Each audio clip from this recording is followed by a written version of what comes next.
Hello, Vacha Party. I hope you all are doing well. So, today our topic of interest is mass and its measurement. Basically, what is mass?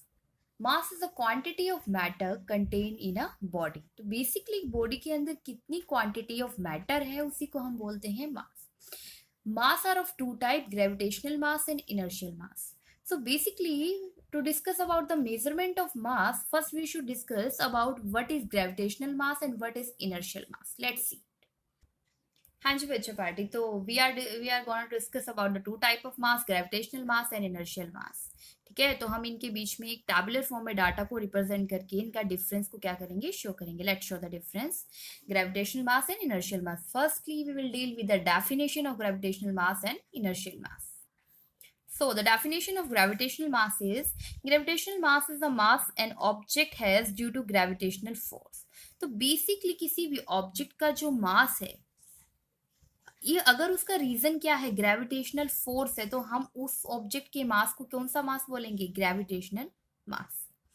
हाँ जी, next is inertial mass. Inertial mass क्या होता है, देखो बेटा पहले inertia को समझिए। What is inertia? Inertia is a inherent property of body. एक बॉडी की इनहेरेंट प्रॉपर्टी होती है विच रेसिस्ट द चेंज। ठीक है, तो बेसिकली वो यहाँ पे किस चेंज को रेसिस्ट कर रही है, एक्सेलरेशन को। Inertial mass is the resistance to acceleration. Resistance का मतलब भी क्या होता है, रुकावट या रोकना। तो ये बेसिकली इनर्शियल मास क्या है, जो एक्सेलरेशन को क्या करता है, अपोज करता है।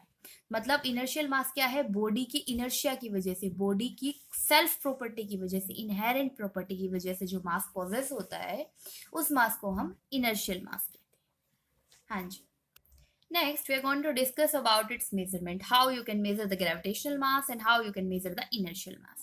देखिए, gravitational mass could be measured by allowing a test object to fall freely under gravity। अगर आप कोई भी ऑब्जेक्ट है उसे फ्रीली फॉल करते हैं, किसकी इन्फ्लुएंस में, ग्रेविटी की इन्फ्लुएंस में। क्योंकि कोई भी ऑब्जेक्ट जैसे यूनिवर्स पे है, ठीक है, जो इस वर्ड में है, तो वो किस पे, उस पे क्या अप्लाई हो रही है, gravitational force, gravitational pull apply हो रहा है, तो उस पे क्या लग रही है, ग्रेविटी लग रही है। ठीक है, तो कितनी ग्रेविटी लग रही है, इस टाइप से हम उस मास को क्या कर सकते हैं, मेजर कर सकते हैं।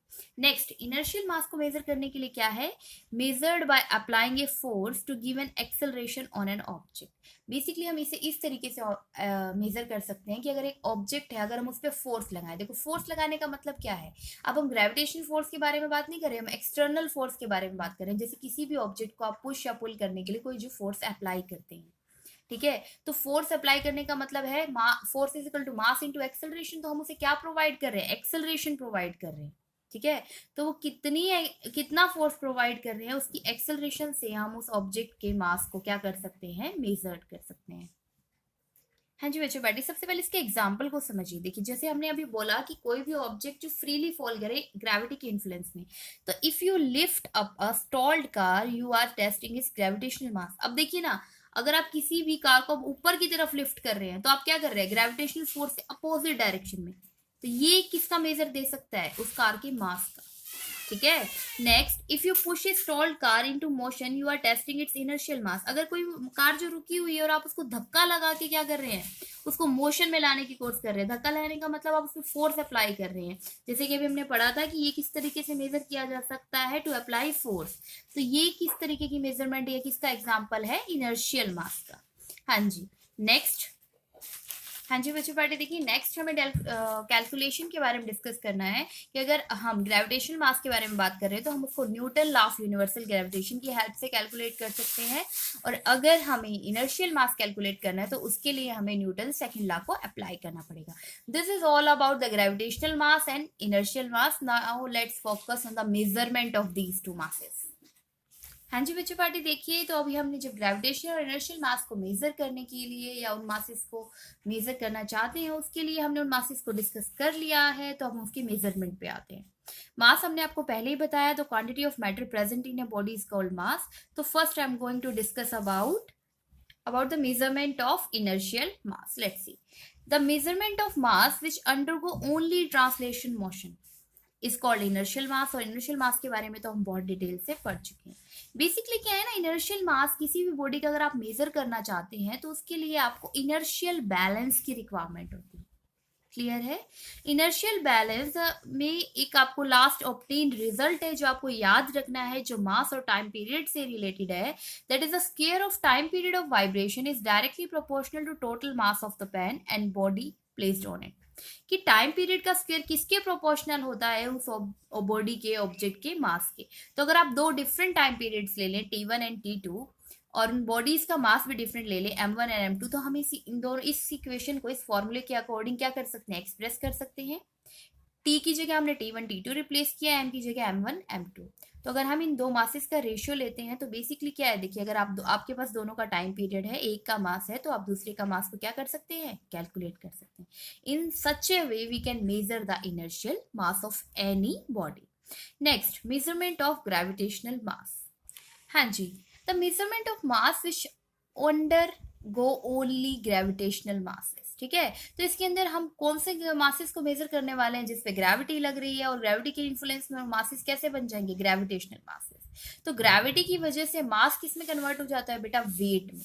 ठीक है, तो W इज इक्वल टू क्या हो गया, mg, क्योंकि वेट किसके डायरेक्टली प्रोपोर्शनल होता है, किसी भी ऑब्जेक्ट के मास के, किसी भी बॉडी के मास के। तो अगर हम ऐसे ही इसको रिप्रेजेंट कर रहे हैं दो बॉडीज के लिए, तो W की जगह W1 W2, M की जगह M1 M2, और देखिए ग्रेविटी चेंज नहीं होने वाली है, ग्रेविटी सेम ही रहेगी अगर आप दो ऑब्जेक्ट्स के लिए लेके चल रहे हैं। ठीक है, तो इनका रेशियो अगर हम लेते हैं W1 अपॉन में W2 which is equal to M1 upon में M2, इसमें से अगर आपके पास तीन नॉन क्वांटिटीज है और एक अननोन क्वांटिटी है, तो आप उसको क्या कर सकते हैं बेटा, कैलकुलेट कर सकते हैं।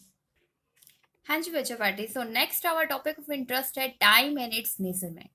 ठीक है, तो व्हाट इज टाइम, बताइए आप लोग, क्या होता है टाइम। बहुत ही सिंपल सी, अगर हम आइंस्टाइन की डेफिनेशन के बारे में बात करें तो Einstein defined as what a time what our clocks reads.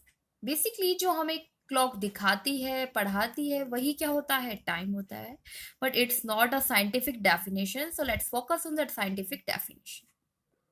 हाँ जी बच्चा पार्टी, तो time is basically the duration between two successive events is called time. ठीक है, तो दो सक्सेसिव इवेंट्स के बीच का ड्यूरेशन को हम बोलते हैं टाइम, और उसकी एसआई यूनिट होती है, स्टैंडर्ड इंटरनेशनल यूनिट होती है सेकंड। तो बेसिकली टाइम को हम स्टैंडर्डली किस में मेजर करते हैं, सेकंड में मेजर करते हैं। Next, focus on the measurement of time. Measurement of time include that clock is use for the measurement of time. Basically time को मेजर करने के लिए हम क्लॉक को यूज करते हैं।